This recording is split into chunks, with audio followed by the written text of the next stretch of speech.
आज हम चर्चा करेंगे मछली पालन में गोबर के इस्तेमाल का।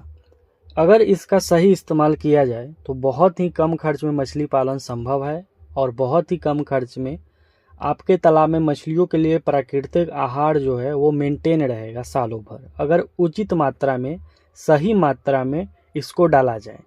देखिए, गोबर जो है जितना बढ़िया है मछलियों के लिए उतना खतरनाक।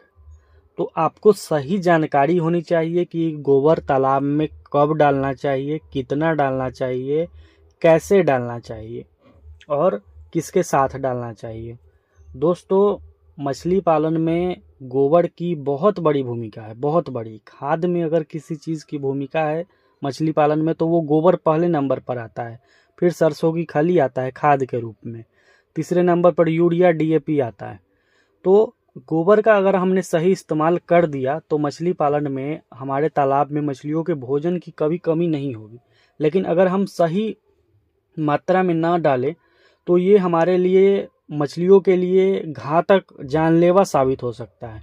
किस मौसम में गोबर का प्रयोग करना चाहिए, किस मौसम में नहीं करना चाहिए, मतलब गोबर से रिलेटेड मछली पालन के अंदर में जो भी आपके डाउट है, जो भी आपके शक शंका है, उस सबको दूर करने का प्रयास करेंगे।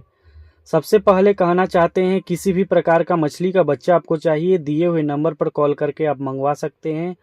और पंगेसियस का 100 लाइन का बच्चा अब मिलना शुरू हो गया है। किसी किसान को पंगास चाहिए 20,000, 25,000, 30,000, 10,000, 12,000, तो दिए हुए नंबर पर कॉल करिएगा। 100 लाइन का बच्चा मिलना शुरू हो गया है आपके घर तक बाई पिकअप के माध्यम से, पिकअप से आपके घर तक ये जाएगा। तो 100 लाइन का पंगास भी अब मिलने लगा है, दिए हुए नंबर पर कॉल करके आप मंगवा सकते हैं। किन मछलियों के पालन के दौरान हमें गोबर का इस्तेमाल करना चाहिए? सबसे पहले तालाब की तैयारी अगर आप करते हैं, अगर रोहू, कतला या आईएमसी या हमारी विदेशी मछलियाँ, grass carp, common carp, big head, silver, ये सब डालना है आपको अपने तालाब में, तो गोबर का इस्तेमाल आप कर सकते हैं, बहुत बढ़िया रहेगा। अगर किसी किसान को प्यासी पालना है, रूपचंदा पालना है, तभी वो गोबर का इस्तेमाल करेंगे, उसमें भी सही रहेगा।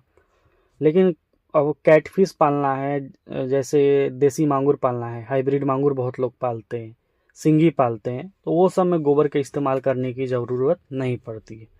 अधिकतर गोबर का जो प्रयोग होता है वो देसी मछलियों में होता है, जैसे रोहू, कतला और बिग हेड, सिल्वर कार्प। इन मछलियों में जो फाइटोप्लैंक्टन और जूप्लैंक्टन खाने की क्षमता होती है वो बहुत अधिक होती है। सबसे पहले गोबर का जो इस्तेमाल किया जाता है वो एक ट्रेलर, मतलब एक ट्रैक्टर का जो ट्रॉली होता है, प्रति एकड़ डाला जाता है तालाब के तैयारी के दौरान। और ऐसा नहीं कि हम एक जगह डालकर छोड़ दिए, वो नहीं, चारों तरफ उसको बिखेरा जाता है। 1 एकड़ का तालाब है, सूखा हुआ है, तो एक ट्रॉली गोबर को चारों ओर जो है वो फैला देना चाहिए। अब बहुत सारे लोग बोलते हैं सूखा गोबर है हमारे पास, बहुत सारे लोग बोलते हैं कि ताज़ा गोबर है हमारे पास। तो एकदम ताज़ा नहीं डालना है और एकदम सूखा भी नहीं डालना है। 5 से 6 दिन पुराना गोबर आपको अपने तालाब में डलवाना है। और जब भी डलवाए तो फैलाकर, एक जगह नहीं डालना है। किसानों के दिमाग में ये रहता है कि शायद मछलियां जो है वो गोबर को खाती है, लेकिन एकदम नहीं। गोबर के एक टुकड़ा को भी मछली नहीं छूती है। गोबर से तालाब में जब पानी अब भरते हैं उसके बाद गोबर अपना काम करना चालू करता है। वो तालाब के अंदर जो पौधे बनते हैं या जो कीड़े मकोड़े बनते हैं उनको बनाने में मदद करती है। सनलाइट यानी सूर्य के प्रकाश के दौरान, दिन के समय में जब धूप निकलता है, उसके बाद तालाब में फाइटोप्लैंक्टन और जूप्लैंक्टन की बनने की जो शुरुआत है वो हो जाती है गोबर जब आप डलवाते हैं। तो ये चीज़ है, ऐसा नहीं कि मछली पालन हम कर रहे हैं उस दौरान खाना के रूप में, भोजन के रूप में गोबर उसमें फेंक रहे हैं, तो उससे कुछ नहीं होने वाला है, ये आप ध्यान रखिएगा। दूसरी चीज़, फर्मेंटेशन जब आप करते हैं, फर्मेंटेशन क्या होता है, ड्रम में या किसी गड्ढे में गोबर को, सरसों की खली को, राइस ब्रान को, urea DAP single super phosphate को और ईस्ट मिनरल मिक्सचर गुड़ को, इनको सरा करके आप तालाब में डलवाते हैं, तो उस दौरान भी गोबर को इस्तेमाल करना चाहिए। प्रति एकड़ उस समय आपको 60 से 70 किलो गोबर, इससे अधिक नहीं इस्तेमाल करना चाहिए। ये 60 से 70 किलो जो है वो महीना में 4 बार और सिर्फ गोबर नहीं, कभी भी सिर्फ गोबर नहीं डालना है सरा करके, वो तो समझिए कि फायदा नहीं करेगा, एक चौथाई फायदा करेगा। पूरा फायदा चाहिए तो उसमें ईस्ट और मिनरल मिक्सचर आपको मिलाना पड़ेगा। यही दो चीज़ जो है वो इनको सराहती है, और मिनरल जो है मछलियों के शरीर के लिए बहुत ज़्यादा फायदेमंद चीज़ है। किसी किसान को ईस्ट पाउडर और मिनरल मिक्सचर चाहिए होगा, दिए हुए नंबर पर कॉल करके आप मंगवाएंगे, आपके घर तक बाई पोस्ट ऑफिस के माध्यम से जाएगा। और अब कैश ऑन डिलीवरी की भी सुविधा उपलब्ध है, तो अगर किसी किसान को पेमेंट भेजने में दिक्कत होगा, वो 100-200 रुपया भी भेजेंगे तो उनके घर तक हम दवा कोई भी भेज देंगे। बिना ईस्ट का गोबर यूरिया डीएपी वाला जो फार्मूला है वो सक्सेसफुल नहीं होगा, तो आप ईस्ट मंगवाइए और मिनरल मिक्सचर मंगवाइए। तो गोबर मछली पालन में देना बहुत ज़रूरी है, लेकिन सावधानी से। अब आपको हम एक जानकारी देने जा रहे हैं, जैसे अगर आप मछली पालन कर रहे हैं, उस दौरान होता क्या है कि पानी भरा हुआ है आपके तालाब में, मछलियों के लिए जो सबसे बहुत ज़रूरी चीज़ है वो है ऑक्सीजन। मछलियों का जो घुलित ऑक्सीजन होता है तालाब के अंदर में, मछलियाँ उससे सांस लेती है, और ऑक्सीजन की कमी जब हो जाती है तो मछलियाँ अपना मुंह ऊपर करके चलने लगती है और बाहरी ऑक्सीजन को सांस लेती है। और अगर तालाब में ऑक्सीजन ख़त्म हो जाए तो बाहरी ऑक्सीजन पे मछलियाँ बहुत देर नहीं, ज़्यादा से ज़्यादा 2 से 3 घंटा तक जीवित रहती है, उसके बाद मरना शुरू हो जाता है। ये जैसे ही आप तालाब में गोबर डालते हैं, मतलब कल्चर के दौरान, मछली पालन करने के दौरान, मछली जब आपके तालाब में है तो उस समय ऑक्सीजन की काफ़ी मात्रा में कमी हो जाती है तालाब में। तो जब भी, ये बात ध्यान रखिएगा, जब भी हम फर्मेंटेशन करेंगे तालाब में गोबर सरा करके या यूरिया डीएपी ईस्ट ये सब डालते हैं, उस समय लगातार 5-6 घंटा पहले से ही पानी आपके तालाब में चलते रहे, फर्मेंटेशन करने के दौरान चलते रहे, फर्मेंटेशन करने के बाद चलते रहे, और रात भर चलते रहे। ये अगर आप करते हैं तो आपके तालाब में कोई भी दिक्कत नहीं आने वाली है।